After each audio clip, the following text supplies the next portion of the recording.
Et yo Sarkenta, aujourd'hui petite vidéo hebdomadaire pour savoir ce que nous dit le Bitcoin sur cette semaine et dans les mois à venir. Hop, on va commencer tout de suite. Tac, hop. Donc on va commencer avec le Bitcoin. Hop, qu'est-ce qu'il nous fait et qu'est-ce que je prévois pour les futures semaines. Hop, voilà. Hop, on est déjà en daily. Hop, c'est parfait. Hop, là. On a eu un top comme j'avais annoncé la semaine dernière. Hop là. Là, on a une baisse car euh, l'ETF du Bitcoin, euh, il n'y a pas assez d'achats, euh, de moins en moins d'achats.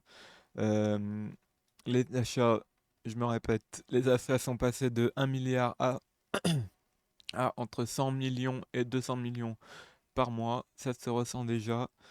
Euh, voilà.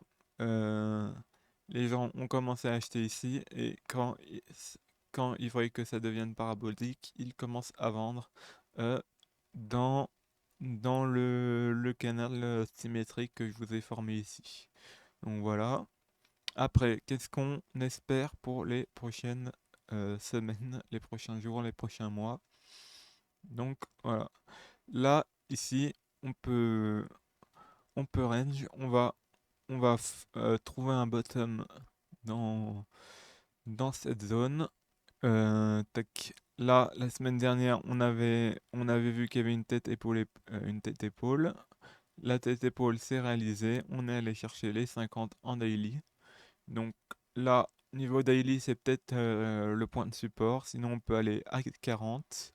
Et là, on peut aller un peu plus bas, à 60 000. Mais là, on a déjà un support. Voilà.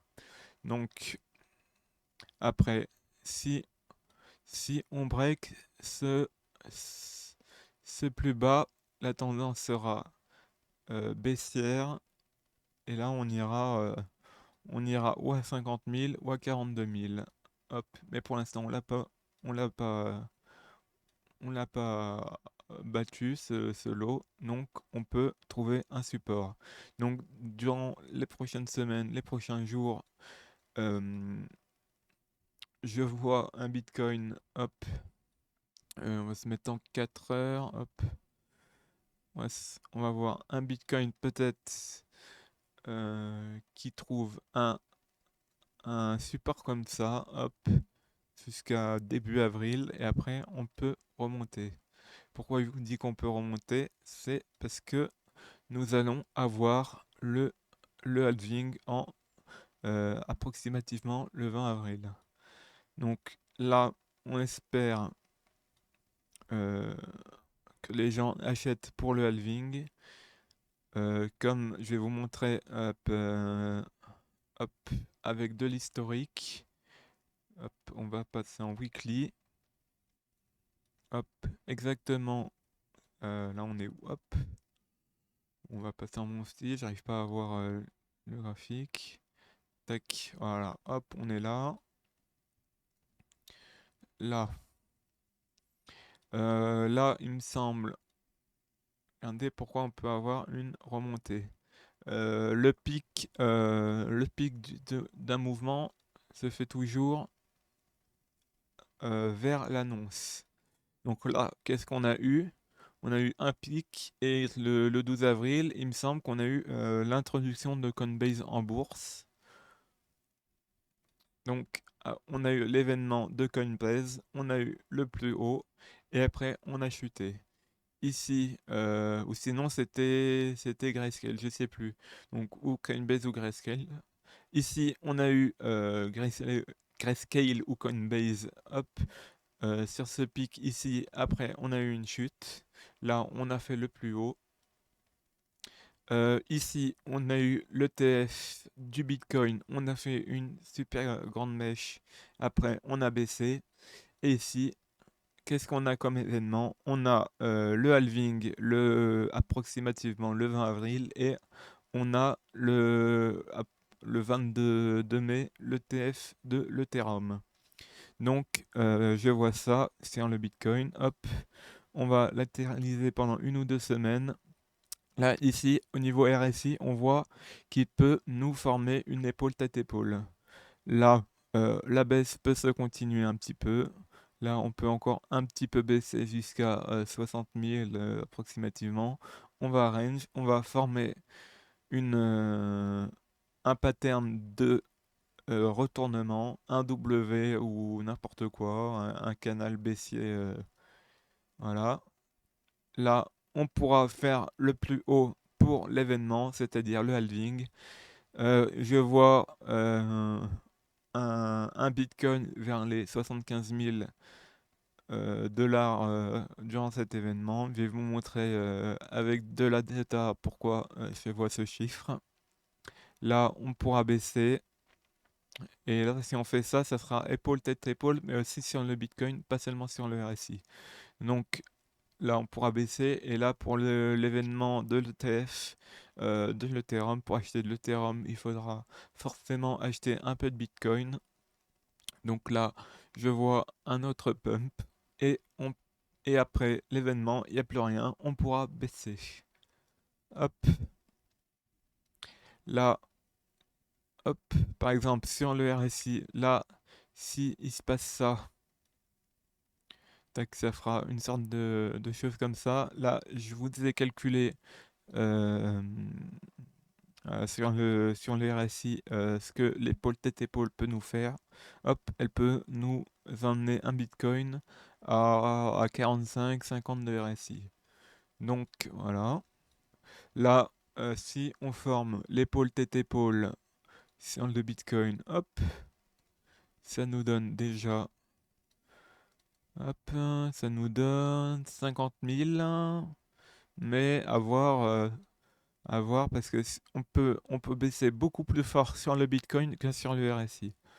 Donc à voir si on fait du 42 000 ou du 50 000. Mais là, là à 50 000, je vois très peu un Bitcoin aller à 50 000. Sinon un petit rebond et descendre et piéger tous les gens qui voient le Bitcoin à 50 000. Donc un Bitcoin vers 42 000 et après repartir. Car là, à part un petit support avec 2 semaines de range, il n'y a pas grand-chose. Hop, après on va bien voir quand ce sera le cas. Là, hop, je vous ai montré dans la dernière vidéo que on avait un canal symétrique, on peut rebondir dessus et finir le bull run. Hop. Donc voilà.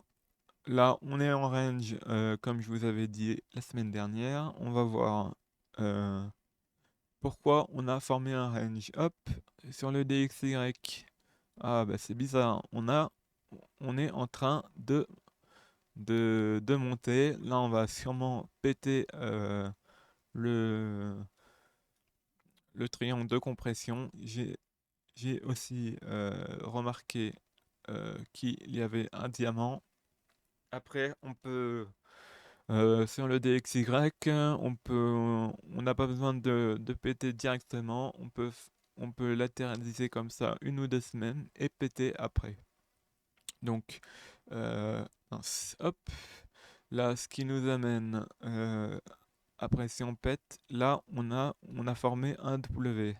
Donc, si on pète le W, hop, c'est approximativement ouais, les 105. Et là, après, on a un W beaucoup plus grand. Hop, là, un W comme ça. Et là, si on pète ce W, normalement, la target, c'est 112. Donc, ce qui coïncide à peu près avec la zone de NVG qu'on a vue dans la dernière vidéo. Là, dans cette zone, ça sera un Bitcoin à 42 000. Et après, on pourra baisser sur le 2DXY pour que le bull run du Bitcoin se fasse. Après, sur le S&P 500, hop, je vous ai annoncé la semaine dernière un range. Là, on commence à voir un range. On n'a toujours pas fait de plus haut. Hop, on est en range. Sur Nvidia, tac, là, on est toujours en range. Hop, on va voir en daily. Hop, là, vous voyez, on n'a pas fait de plus haut. On fait du latéral, on latéralise, hop, peut-être jusqu'au mois de mai. Hop. Et qu'est-ce qui se passe au mois de mai? L'adage c'est sell in May and go away. Donc les gens vont là, les institutionnels peuvent vendre sans faire bouger le carnet d'ordre et là on peut commencer à avoir une baisse au niveau du mois de mai. Hop. Donc pourquoi je vois un Bitcoin à 75 000 au niveau du halving? Hop, on va retrouver ça tout de suite. Hop, là sur les liquidations sur le Bitcoin sur les leviers. On peut voir qu'il y a un super gros nuage de liquidation à 75 000. Hop. Donc, je vais vous montrer ça comme ça en weekly. Alors là, on peut range pendant 1 ou 2 semaines. On peut pump pour le halving pour retrouver 75 000, prendre toutes les liquidités et après baisser. Hop, on peut le voir en 3 daily. Là, il y a le nuage. Hop. Là, c'est juste pour faire un plus haut et puis baisser. Prendre tous les gens qui ont mis leur stop ici au plus haut. Et après, les rects. Hop. Là, on peut voir en monthly. Là, on a le nuage. Là, on a un nuage de liquidité à 52 000. Si on voit en 3 monthly. Hop, et on en a aussi un à 40 000. Peut-être un Bitcoin à 39 000, serait bien. Mais là, on a une grosse zone de liquidité entre 49 000 et ouais, 39 000. Donc le Bitcoin peut prendre toutes ces liquidités et remonter par la suite. Tac, et c'est tout. Bah, je vous dis à la semaine prochaine pour une autre analyse en mode semaine. À plus.